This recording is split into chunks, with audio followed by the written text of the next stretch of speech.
This is the Music Halls of Fame podcast.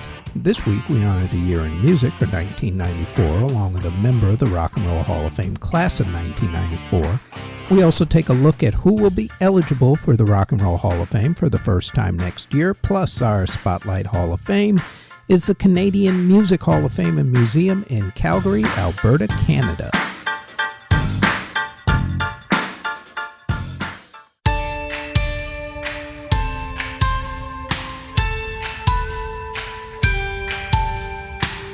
Before we get going with the podcast, like everyone tells you, please like, subscribe, and hit the notification bell so you'll know when these podcast episodes drop, which is usually every Thursday.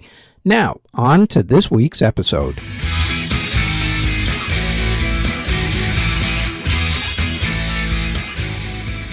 Since the nominees for the next class of the Rock and Roll Hall of Fame are going to be announced in the next couple of months, it is not too early to start talking about who will be eligible for the Hall for the very first time next year, being 2025. Feel old because this list means that these artists have been around for 25 years already. They are as follows. Three Doors Down, A Perfect Circle, A Touch of Class, ATC in other words. The All-American Rejects, Andrew W.K., Anthony and the Johnsons, the Avett Brothers, Bonobo, Brother Ali, Cannibal Ox, Chris Cagle, Cult of Luna, D12, Dashboard Confessional, The Dotsons, Deadmau5, Davachka, Disturbed, Fozzy, Goldfrapp, Good Charlotte, The Good Life, Gorillaz, Gossip, Hunter Hayes, Interpol, Joe Bonamassa, Joel Hoekstra, John Vanderslice, Josh Ritter, Karelia, Keen, Killswitch Engage, The Knife, Lamb of God, Ledisi, Lifehouse, Linkin Park, Lost Prophets, Madlib, Manitoba, Mark Kozelek, Michael Franti, Michelle Branch, Musique Soulchild, Nelly Furtado, The New Pornographers, Nina Nastasia, North Mississippi All-Stars, OK Go, Pete Yorn, Fife Dog, Pink, Prefuse 73, Rascal Flatts, Rat Dog, Riemann, Regina Spektor, Rise Against, Ryan Adams, Sabaton, Sean Paul, Silverstein, Something Corporate, Stars, Sufjan Stevens, Sum 41, Tattoo, Taking Back Sunday, Teddy Thompson, Thrice, Trina, Twilight Singers, Tear, Uncle Cracker, The Vanity Set, The Von Bondies, Ilvis, and 07. Okay, granted, the vast majority of these artists have absolutely zero chance of ever getting in. No offense, Tattoo, but you only had one hit, much as I loved it back in the day. That was 2002's All the Things She Said, for those not in the know. Still, there are at least a few artists on here that are worth at least looking at, since they are popular artists still, and as thinned out as the more obvious artists are, due to the temporary decline of pure rock standards lately, you have no choice but to look at some of these. So, my feeling is that regardless of how thinned out or beefed up the rock standards are lately, Joe Bonamassa will eventually get in, since he's extremely respected in the music community. In fact, he's a guitarist, really. So eventually he's going to get in, but not as a performer, I don't think. He will probably get in the category of musical excellence.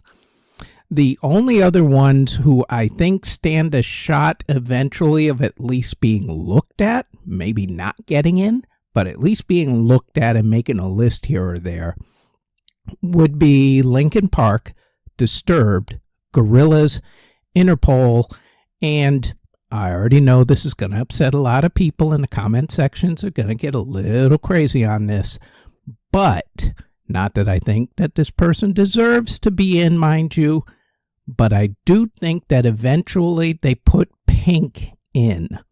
There is a reason for my thinking on this.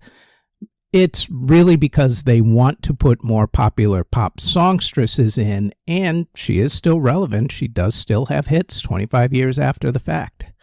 Look at their recent trends with putting pop songstresses in, and you'll see what I'm talking about at least. So, do any of these artists get in 2025? My thought is no. Maybe Linkin Park, just because they want to seem quote-unquote relevant, and by they I mean the Rock and Roll Hall of Fame, not Linkin Park. Also, one thing that I've noticed about this list is the quality of music, we'll say, from 25 years ago. For some of us who still like to talk about how we don't like today's music, just saying, it wasn't like 25 years ago the music was all that great either. I'm just putting it out there. There were some. Disturbed is always good.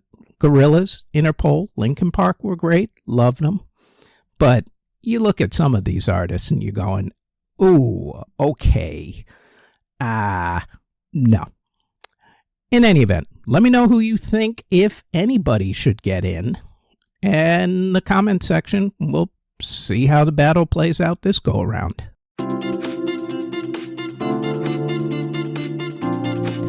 Before we go any further, we'd like to tell you that there is now a Music History In-Depth podcast where we go more in-depth on a few of the events that happened in music history for that particular week. The Music History In-Depth podcast drops every Tuesday on YouTube or wherever you get your podcast from, as does our Music History Today podcast, which goes over the daily events in music history. The Music History Today podcast drops daily, including weekends, on YouTube or wherever you get your podcasts. Now, back to this podcast.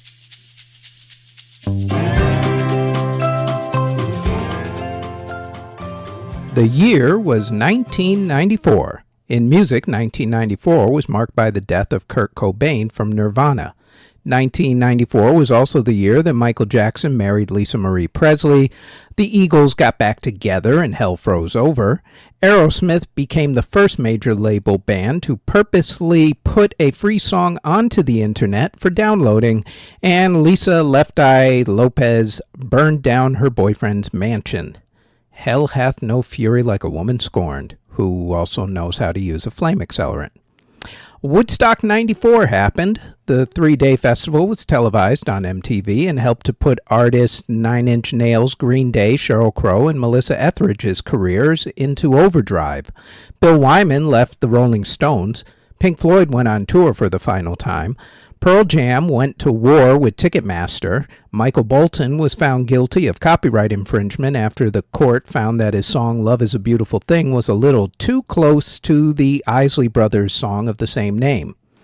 Bryan Adams became the first Western music artist since the end of the Vietnam War to hold a concert in that country. The United States Supreme Court ruled that parodying songs was allowed under the Fair Use Law. The ruling had to do with the Two Live Crew's use of Roy Orbison's song Oh Pretty Woman without getting permission first.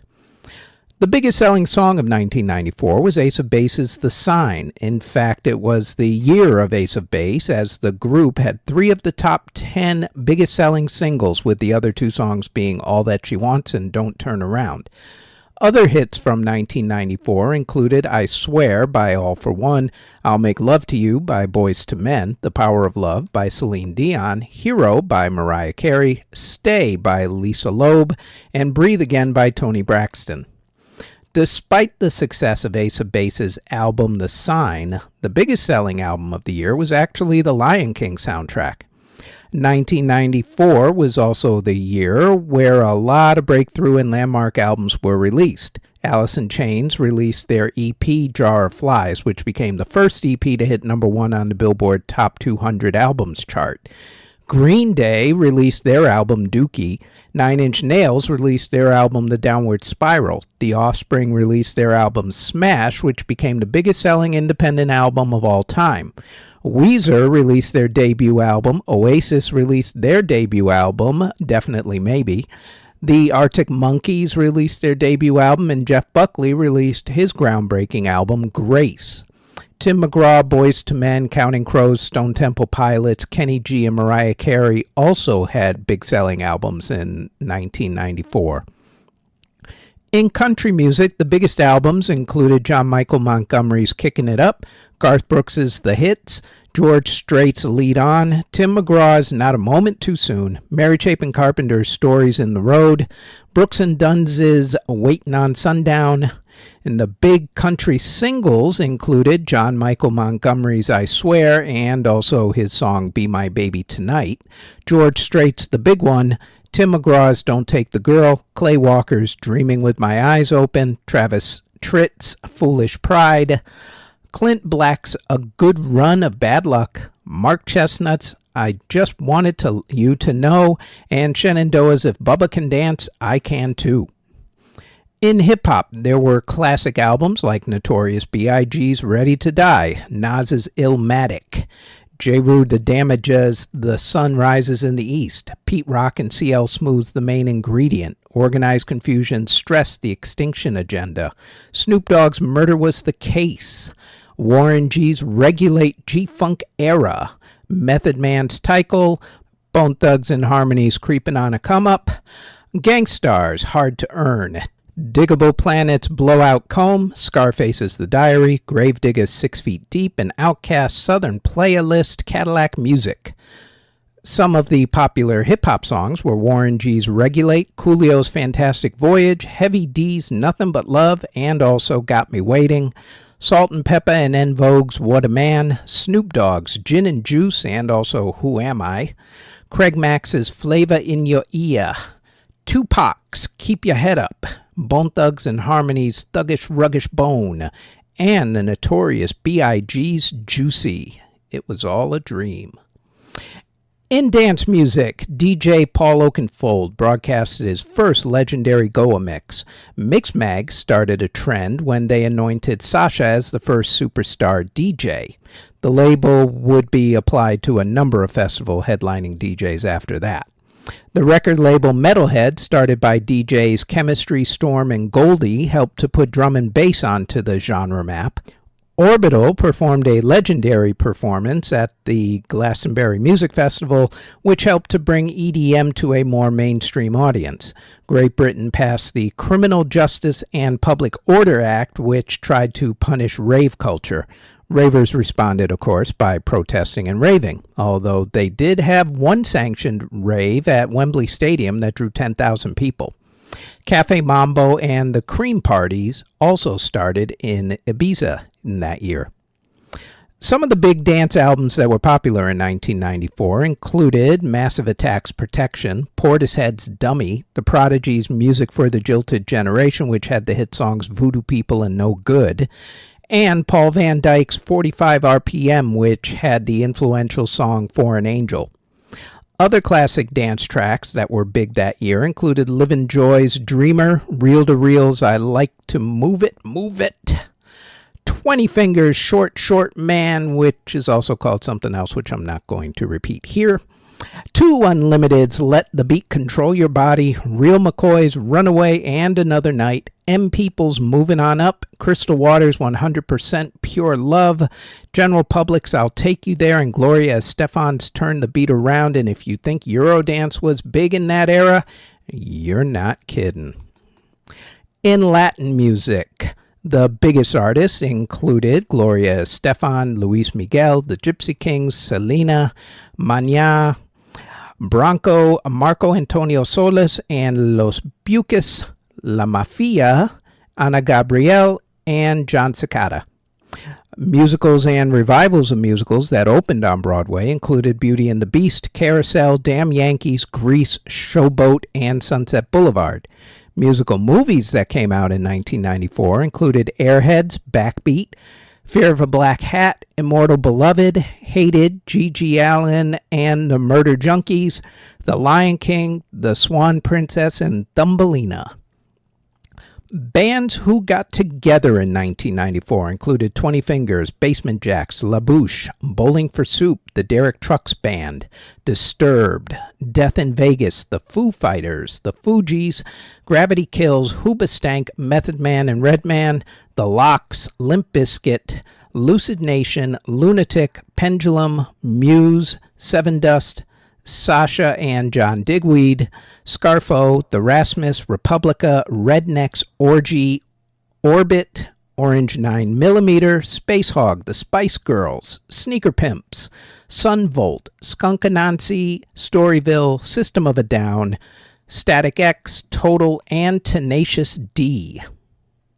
Groups who either broke up until, of course, their inevitable reunions or announced a hiatus included Acid Test, Bob's Your Uncle, Nirvana, chiefly because of Kurt Cobain's death, High Five, School of Fish, The Staple Singers, Los Bucas, Jellyfish, Con Can, Level 42, Leaders of the New School, DJ Jazzy Jeff and the Fresh Prince, Dramarama, Main Source, Uncle Tupelo, Whitesnake, Winger, The Wonder Stuff, New Kids on the Block, Five Blind Boys of Mississippi, and Firehose.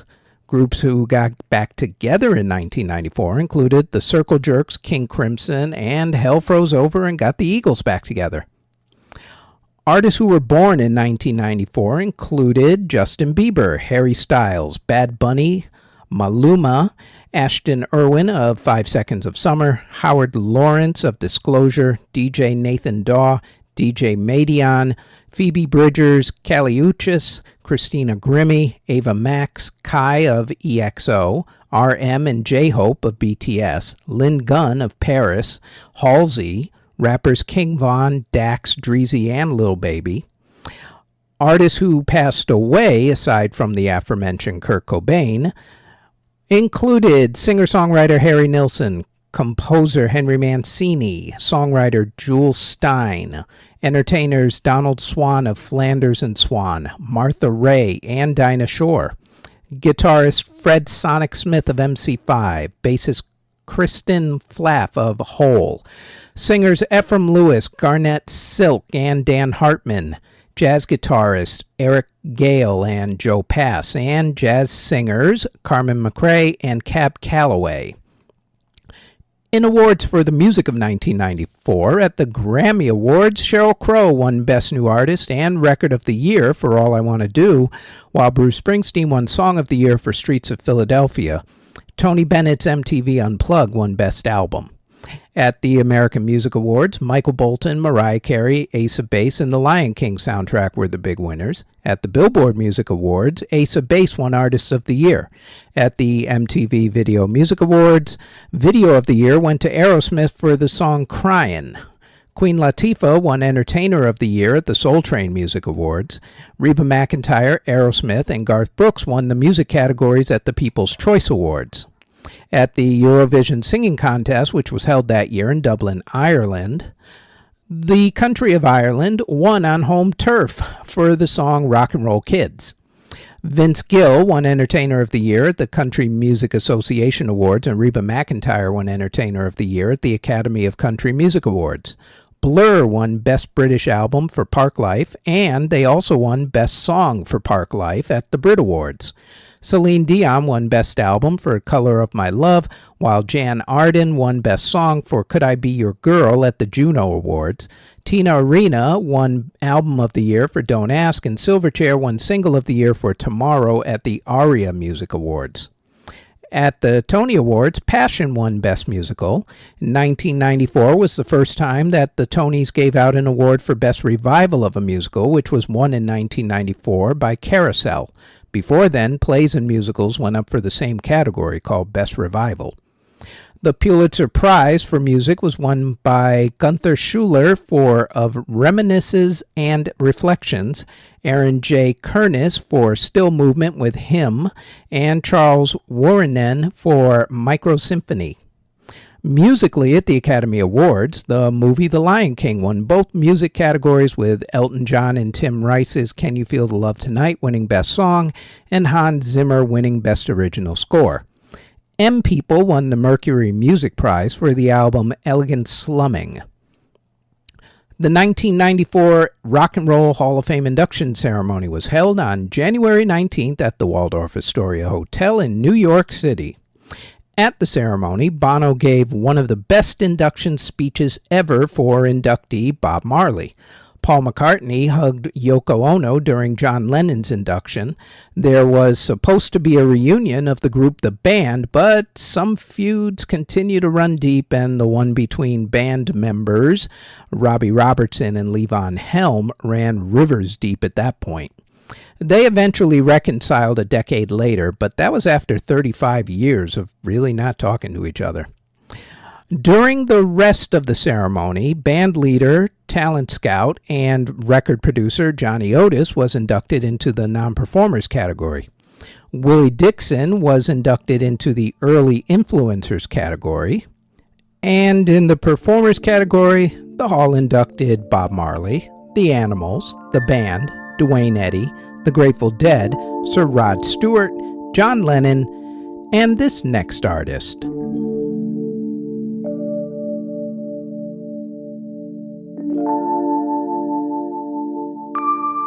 Reginald Kenneth Dwight, stage name Elton John, was born on March 25, 1947 in Middlesex, England. He started out as a pianist in the local pubs before forming the band Bluesology. After answering an ad placed by an A&R guy from Liberty Records for a songwriter, he was asked to put music to a bunch of lyrics by Bernie Taupin. That began one of the longest songwriting partnerships in music history, going on 50 years by now and counting. Elton's first album was Empty Sky, which didn't do all that well. His self-titled follow-up album did much better, though, spawning the classics Border Song and Your Song. Madman Across the Water and Tumbleweed Connection furthered his rise. From 1969 to 1974, he had put out 6 studio albums, a soundtrack, and a live album, a stunning volume of work in only 5 years. He had also begun a streak of #1 albums. Honky Chateau in 1972, and Don't Shoot Me, I'm Only the Piano Player in the beginning of 1973. Apparently not one to rest on his laurels, he and Bernie decided that they should record their next album in Jamaica. The Rolling Stones had recorded their album Goat's Head Soup in Jamaica, and Elton loved the album. Plus, it's Jamaica. Warm, tropical sun, island breezes, great food. My relatives, as it turns out. Reggae music, friendly people. Hell, my mother's Jamaican. How bad could it possibly be? Well, it turns out kind of bad. For starters, the country was going through some political tensions as an election the year before had swept Prime Minister Michael Manley to power over very unpopular incumbent Prime Minister Hugh Shearer, but the economic conditions were such that violence broke out on the regular. Add to that, George Foreman and Joe Frazier were having a boxing match on the island at the same time, which created an awful lot of congestion. And when your island is less space than, say, the state of Connecticut in the United States, that's an issue. To go along with all of that, the studio equipment had issues. The only good thing to come out of the Jamaican experience was that Elton and Bernie managed to get a tan, for starters, and they also managed to write all of the songs for the album very quickly. Bernie took almost 3 weeks to write the lyrics. Elton only took 3 days to write the music. After this perfect storm of craziness, the guys decided to go back to Europe to record the album. They ended up at the Chateau de Horville in France, which was where they recorded their last 2 albums. The album itself ended up being long, although it wasn't really planned that way. It was only supposed to be a single album, but since they recorded 18 songs, they decided to make it a double album. The album was originally titled Silent Movies, Talking Pictures, and Vodka and Tonics, before they finally settled on the actual title, Goodbye Yellow Brick Road. It was released on October 5th, 1973, and despite the fact that 6 of the album's songs are considered classic rock staples, at the time the album was originally released, only 3 songs were released as singles in America: Goodbye Yellow Brick Road, Saturday Night's All Right for Fighting, and Benny and the Jets. Candle in the Wind and Harmony were released in Great Britain. Funeral for a Friend / Love Lies Bleeding was not released originally due to its length of over 11 minutes. The album became the best-selling one of his career, with over 8 million certified copies sold in America alone. It was in the top 10 in 9 different countries and number 1 in 4 of them. It was the biggest-selling album of 1974 and is still considered by many to be his magnum opus.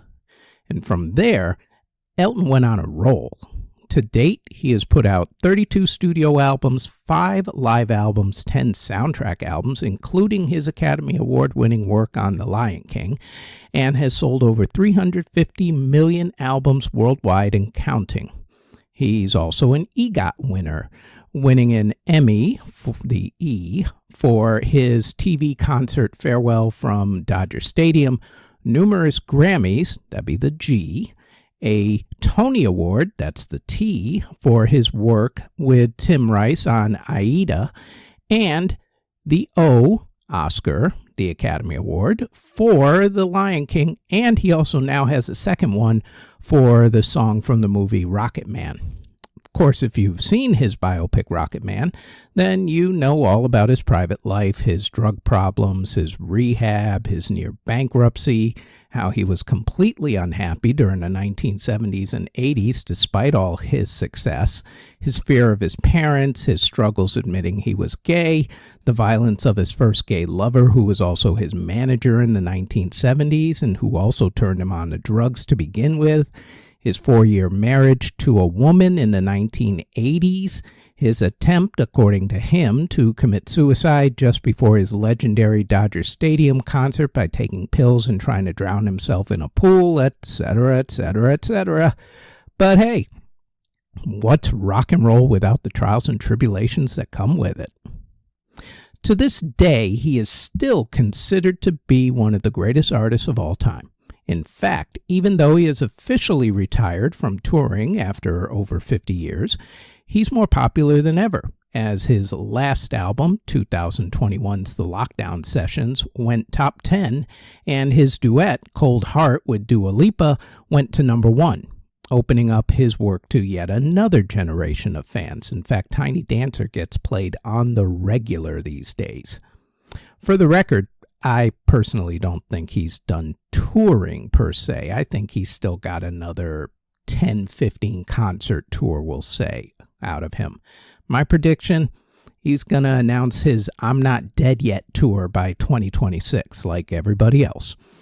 Also, this might actually affect my prediction. He just recently announced that he was beginning to lose his eyesight. Elton's Princess Diana version of Candle in the Wind is the second biggest selling single of all time worldwide, with 33 million copies sold, right after Bing Crosby's White Christmas, which has 50 million copies. He has had way too many hit singles to name here from virtually every single decade, from Your Song all the way up to Cold Heart and beyond.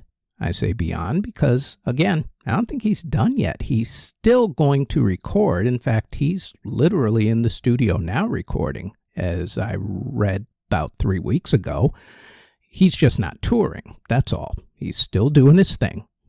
He has had 19 top 10 songs in the 1970s, 7 top 10 songs in the 1980s, 4 top 10 songs in the 1990s, none in the 2000s, although he had a few in England during that time period, 1 top 10 song in the 2010s, and 2 so far in the 2020s, including Cold Heart, which went to number 1, like I said. He was knighted by Queen Elizabeth II and has been given similar national awards from the countries of France and the United States. Plus, there's his important work with the Elton John AIDS Foundation. He also has a SiriusXM radio show where he highlights songs and artists who he feels should be getting major radio airplay but aren't. The man is more than a legend. Dude's an institution at this point. Presented for induction by Axl Rose of 2012 inductees Guns N' Roses, Sir Elton John, inducted into the Rock and Roll Hall of Fame class of 1994, and we have put his greatest hits, and there's an awful lot of them, onto this week's podcast playlist. The link, as always, is in the show notes.